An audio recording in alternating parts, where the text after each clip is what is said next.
It was a crisp Tuesday morning in downtown Chicago. The revolving doors of Meridian Financial's flagship branch spun open quietly as a modestly dressed woman stepped inside.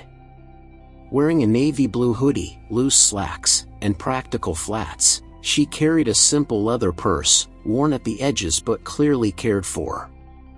Her natural hair was pulled back in a neat bun, and her only makeup was a subtle hint of lip balm. At first glance, she could have been any everyday customer walking in to make a transaction. But looks can be deceiving. That woman was Angela Freeman, the newly appointed CEO of Meridian Financial, one of the top 10 national banks in the United States. And she had not come to this branch for a courtesy visit or a photo op. No one knew it, but Angela was there on a mission. Just 3 months earlier, Angela had made history. After 25 years of service, starting as a teller trainee and working her way up through every level of the banking system, she had shattered the glass ceiling. A black woman at the helm of a billion-dollar institution was no small milestone, especially in an industry long dominated by white men in tailored suits. Her appointment had made headlines, earned applause, and even drew praise from industry leaders. But for Angela, this achievement came with responsibility, not just to shareholders, but to every customer who walked through the doors of a Meridian branch. Behind the accolades, Angela had seen troubling signs: customer feedback revealing racial disparities in service, subtle patterns buried in internal data, and whispers that some branches, especially the high-performing ones, were treating people of color differently. Rather than send auditors or order formal investigations that might tip people off, she chose a different path. She would go undercover herself. Angela believed that the best way to understand how people are really treated is to experience it firsthand. No titles, no business suits, no press. Just her and the banking system she now led. She entered the branch and took a seat in the waiting area, pretending to scroll through her phone. But her eyes were alert, quietly observing the room. She noticed how quickly the white businessman in a tailored gray suit was greeted and ushered to a private desk.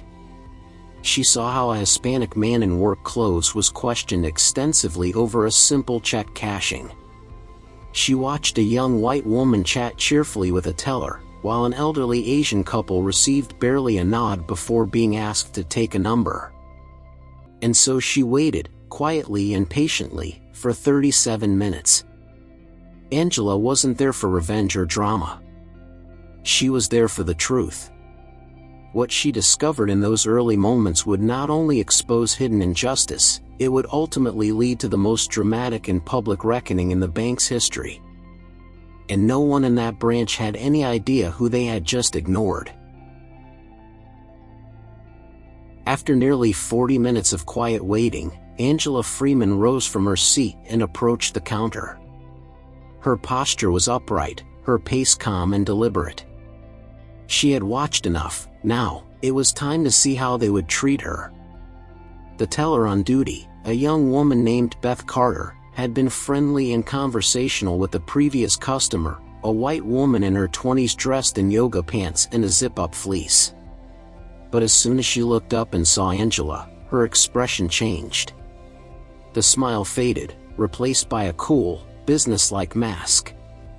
"How can I help you?" Beth asked, her voice noticeably less warm than moments before. "I'd like to make a withdrawal," Angela replied, sliding her ID and a signed slip across the counter. The amount was $115,000, a large sum, certainly, but well within her account's daily limit.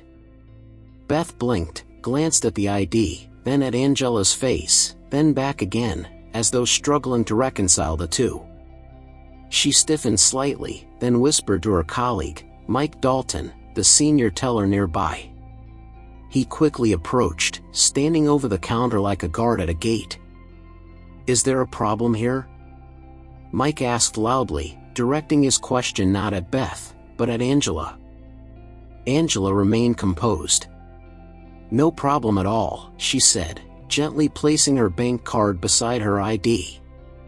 "Just requesting a withdrawal from my personal account." Mike picked up her ID and studied it for several seconds too long. "We've had unusual activity on accounts like this lately," he said, his tone laced with suspicion. "We need to be cautious." Angela looked him squarely in the eye. "What kind of accounts, exactly?" Mike didn't answer. Instead, he nodded to Beth. "Pull up the account history." As Beth tapped her keyboard, another employee, Richard Lewis, leaned over and muttered something to Mike, loud enough for Angela to catch, probably some settlement money. Or worse, laundering. Angela heard every word, as did a few nearby customers. The implication was clear: they didn't believe she had earned this money through legitimate means. Not because of any financial irregularities, but because of the color of her skin. Just then, Karen Sanders, the branch manager, walked over with the air of someone accustomed to being obeyed. She didn't introduce herself. She didn't ask for Angela's name. She simply glanced at the withdrawal slip and said with a thin smile, "That's quite a bit of cash. May I ask what it's for?" Angela met her gaze steadily. "Does your bank ask all customers that question?" Karen's smile faltered but didn't break. "We serve a certain clientele here," she said, her voice drenched in condescension. "You might be more comfortable at a check cashing place down the street." The words landed like ice in the air. Angela stood her ground, dignity intact, as every eye in the lobby turned toward her. What the staff didn't realize was that their prejudice had just triggered a chain reaction that would change not only their own careers, but the culture of the entire bank. As the tension in the bank lobby reached a boiling point, Angela Freeman stood still, quiet, composed, and dignified. Karen Sanders, the branch manager, had just delivered her final insult, suggesting Angela take her banking elsewhere. The message wasn't subtle: she didn't belong. But Angela wasn't just another customer. She was the CEO of the entire institution. Without saying another word, Angela reached into her purse and retrieved her smartphone. Calmly, she stepped back a few feet from the counter, still within sight of the staff and customers. Her expression remained unreadable as she dialed a number from memory. "Yes, Diane. I'm at the downtown branch," she said into the phone, her voice low but firm. "They've refused to process my transaction." "Yes, they've asked me to leave." "No, they don't recognize me." Across the lobby, Mike and Richard exchanged amused looks, assuming she was bluffing, perhaps calling a friend, or worse, making a scene. Richard even mockingly mimicked her posture, mouthing the words "Angela calling Diane" to a snickering Mike. The display was juvenile, but it only further confirmed everything Angela had come to investigate. What they didn't realize was that Diane Porter, Angela's longtime colleague, confidant, and executive vice president of operations, was sitting just 20 blocks away in her office at Meridian's headquarters. The moment she heard Angela's voice, Diane stood up so abruptly her chair tipped over. "You're where?" she asked, her voice rising. "Give me 5 minutes." Diane hung up and barked orders across her office: pull every complaint from the downtown branch over the last year. Every one, not just the formal ones. Get me the security feeds. All angles. Live. The floor beneath Meridian's glass and marble executive suite erupted into motion. In the boardroom next door, Chairman Jonathan Prescott and other directors were mid-meeting when the main screen lit up with live footage from the flagship branch. "What's this?" asked board member Catherine Reynolds, furrowing her brow. The head of security, grim-faced, replied, "You need to see this, ma'am." As the video played, they saw Angela, their CEO, being treated like a criminal. They heard the dismissive tones, saw the expressions. and witnessed the difference in service firsthand. Meanwhile, back at the branch, Karen crossed her arms and signaled the security guard, a young man named Thomas, to escort Angela out. "She's creating a disturbance," Karen claimed loudly. "She doesn't belong here." Angela remained calm. "I've committed no crime. I've presented valid identification. I'm a customer of this bank and have been for years." Thomas hesitated, clearly uncomfortable. That's when Angela spoke clearly into her phone again, for all to hear. "Diane, please meet me at the downtown branch. Now." Karen froze. The smirk on Richard's face vanished. Something had changed. The staff had been so busy judging Angela's appearance, they hadn't asked themselves one simple question. Who is this woman really? And soon, they would find out, far more publicly than they ever expected. On the 21st floor of Meridian Financial's gleaming headquarters, the atmosphere shifted from routine to urgent. The executive suite, usually filled with quiet conversation, polished presentations, and the scent of fresh coffee, had transformed into a command center. All eyes were on the screen. Live footage from the downtown branch was being streamed across multiple monitors. On one screen, Angela Freeman stood calmly, her phone in hand. On another, the staff's behavior played out in real time: dismissive glances, whispered comments, and an undeniable air of contempt. Board Chairman Jonathan Prescott stood motionless, his hands gripping the back of a chair. "That's our CEO," he said, his voice flat with disbelief. "They're humiliating her in front of customers." Next to him, Catherine Reynolds whispered, "And how many others have they done this to?" Diane Porter, now in a navy blue pantsuit and heels that echoed through the hallway like a metronome of purpose, was already en route to the elevator. Her team followed close behind, tablets in hand, documents loaded, video evidence ready. On her screen, they had pulled up a year's worth of customer exit surveys and disaggregated demographic data. The numbers were damning. The downtown branch, hailed for its profitability, had the highest account rejection rate for minorities, the lowest loan approval rate for black-owned businesses, and the most customer turnover among people of color. The numbers hadn't lied. They'd just been buried. As Diane reached the private elevator that led directly to the branch floor, she turned to her assistant. "Have legal meet me in the lobby. And send security to archive every minute of today's footage." Meanwhile, in the adjacent boardroom, the rest of the directors sat in stunned silence as the footage from the bank continued. Karen Sanders' condescending remarks, Mike Dalton's veiled accusations, Richard Lewis' mocking mimicry, all captured in high-definition audio and video. The disrespect was unmistakable. Jonathan leaned forward, his voice low but firm. "This goes beyond bad service. This is a systemic failure. And it's on all of us if we don't deal with it head-on." The head of security entered with a quiet nod. "We've preserved every angle. Every word. Nothing's been missed." Back at the branch, the mood had shifted. Karen began to sense something was off. The security guard, Thomas, looked increasingly nervous. The tellers had gone quiet. The energy had changed, like the pressure in the air before a summer thunderstorm. And then it happened. The grand double doors of the branch flung open with a crack. In walked Diane Porter, her presence commanding immediate attention. No hesitation. No confusion. Just authority. She marched directly to Angela and placed a gentle hand on her shoulder.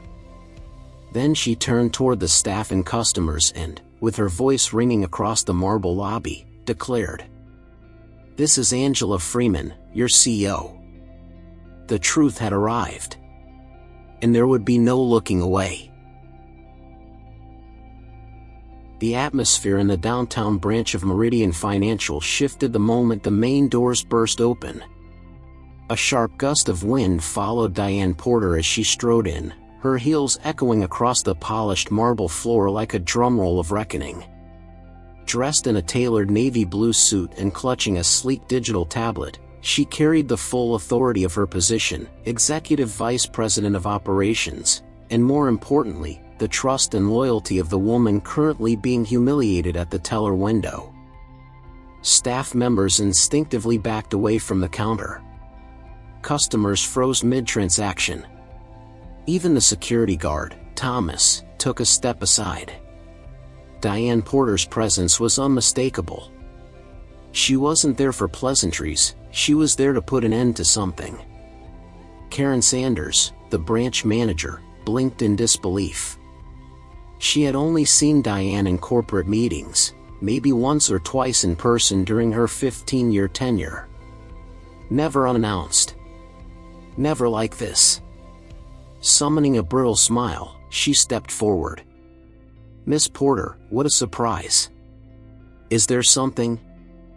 But Diane cut her off, raising one hand. "Do you have any idea who this woman is?" she asked sharply, pointing toward Angela. Karen hesitated, her eyes darting back to Angela. Then, confusion spread across her face. Was this some executive's friend? A government official? Someone they were trying to recruit? Diane didn't wait for her to speak.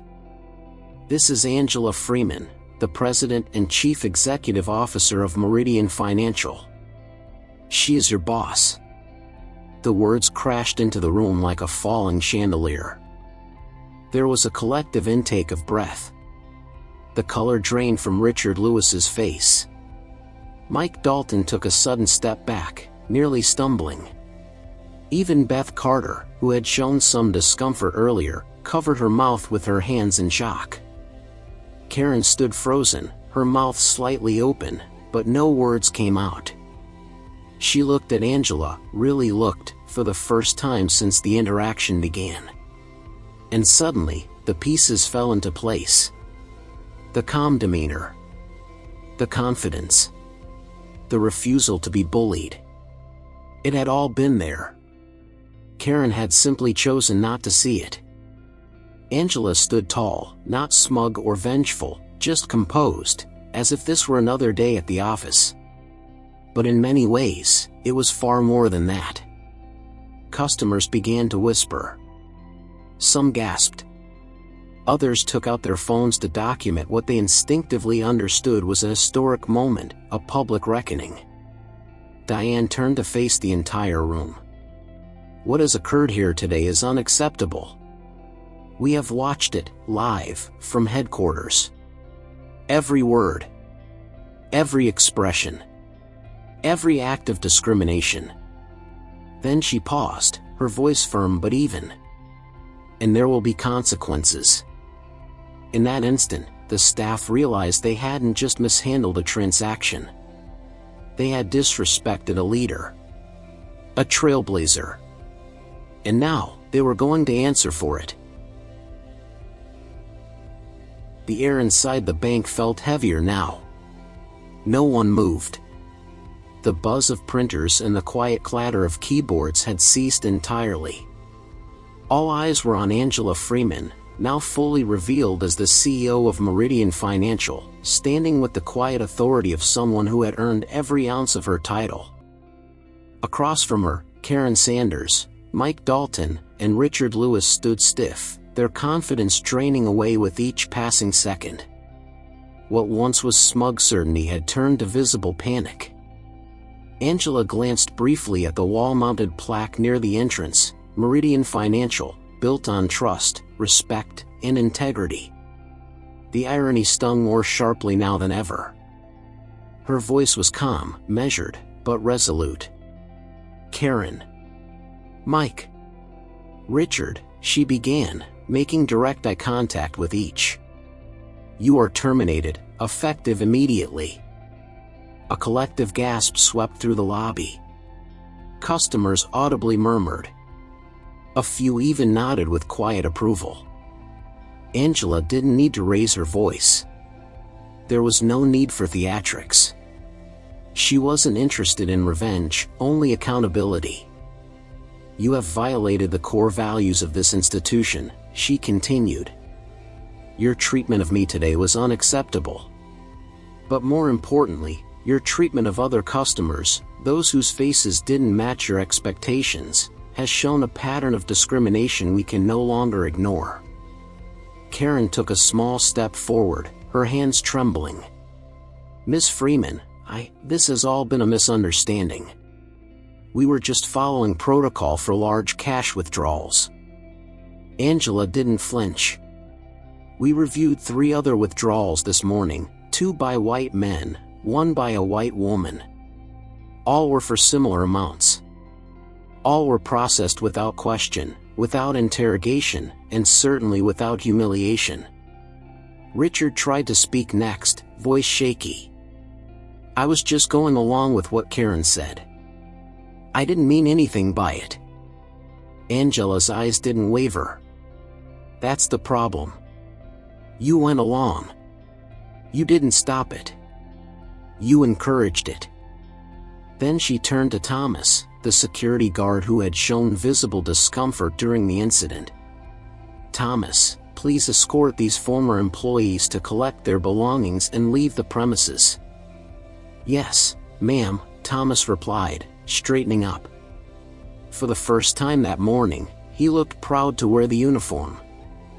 As Karen, Mike, and Richard were led toward the back, heads hung low, the rest of the branch remained frozen.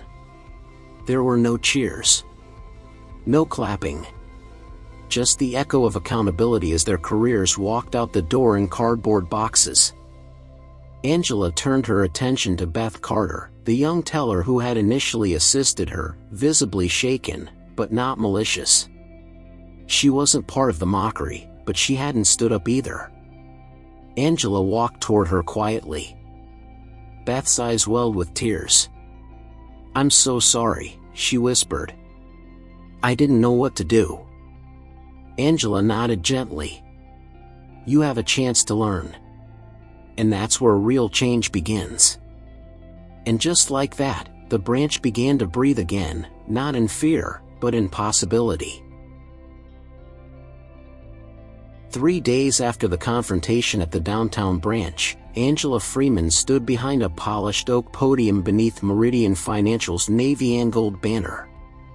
Cameras flashed as members of the press, civil rights leaders, and financial experts filled the conference hall. She wasn't there to defend herself. She was there to lead. Today, she began, Meridian Financial is launching a bold and necessary initiative to rebuild trust, starting from the inside out. Behind her, members of the board of directors stood in a visible show of unity. Jonathan Prescott, Catherine Reynolds, and Dennis Whitman had each watched the humiliating footage of Angela's treatment, and more importantly, the silent suffering of countless unnamed customers who had endured similar experiences over the years. Angela's new plan was clear, comprehensive, and, most of all, urgent. Dubbed the Equitable Banking Initiative, it committed $50 million over the next 2 years to completely overhaul how Meridian interacted with its customers. The initiative focused on 3 pillars: training, transparency, and accountability. First, every employee, from teller to executive, would undergo mandatory anti-bias and cultural sensitivity training, developed in collaboration with civil rights organizations. No exceptions. These sessions wouldn't be check-the-box PowerPoint slides, they would be interactive, scenario-based, and rooted in real-world case studies like what happened at the downtown branch. Second, customer experience metrics would now be broken down by race, age, gender, and income level to identify disparities in service. For the first time in Meridian's history, branch managers' bonuses would be tied not just to sales performance, but to customer equity scores. If one group was consistently underserved, that branch would not receive incentive compensation. Third, Angela introduced the Client Equity Advisory Board, made up of real customers who had experienced unfair treatment, including small business owners, retirees, and community leaders from diverse backgrounds. They would review policy changes and offer feedback on Meridian's service in real time. She also revealed a new policy allowing customers to document any interaction where they felt mistreated, without fear of retaliation, and report it directly to a dedicated hotline that rang in her own executive office. "The bank you walk into should serve you with dignity," Angela said firmly, "regardless of your skin color, your shoes, your income, or your accent. Respect is not a luxury, it's the baseline." She paused, letting her words settle in the room. "And if a single one of our employees forgets that truth," she added, "they will no longer work here." Reporters scribbled notes furiously. Analysts exchanged glances. And somewhere, in branches across the country, bank employees tuned in, realizing the era of business as usual was officially over. Angela wasn't just making headlines. She was changing the blueprint of modern American banking, one policy, one person, one principle at a time.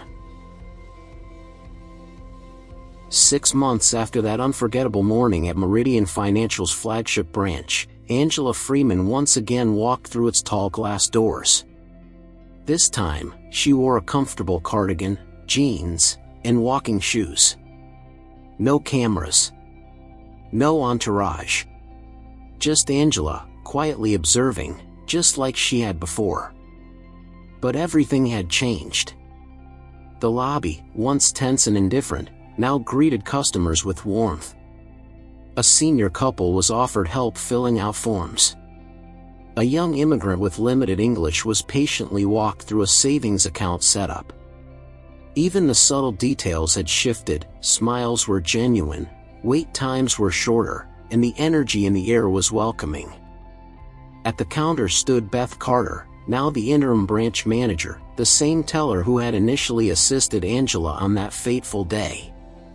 Beth had completed all equity training, accepted mentorship from senior leaders, and emerged as a powerful advocate for change within the company. Her transformation had become a case study within Meridian's internal leadership program. Angela approached the counter quietly. Beth looked up, recognized her instantly, and smiled, not out of obligation, but with genuine pride. "Welcome back, Mrs. Freeman," she said. "How can I help you today?" Angela didn't need anything. She simply nodded, her eyes scanning the lobby filled with diverse faces being treated with care and respect.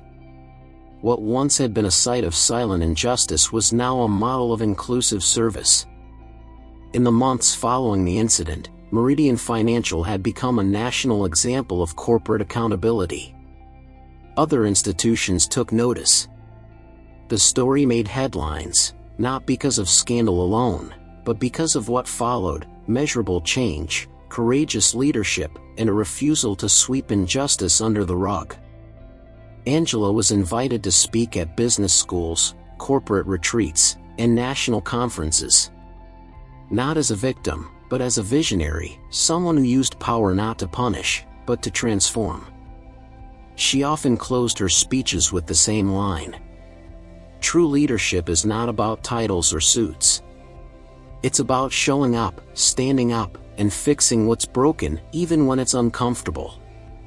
Back at the branch, Angela thanked Beth and left quietly, passing a new sign placed behind every teller's desk. All customers deserve dignity, respect, and fairness. If your experience falls short, please call this number. Underneath was Angela Freeman's direct office line. For the employees, it served as a daily reminder. For customers, it was a promise.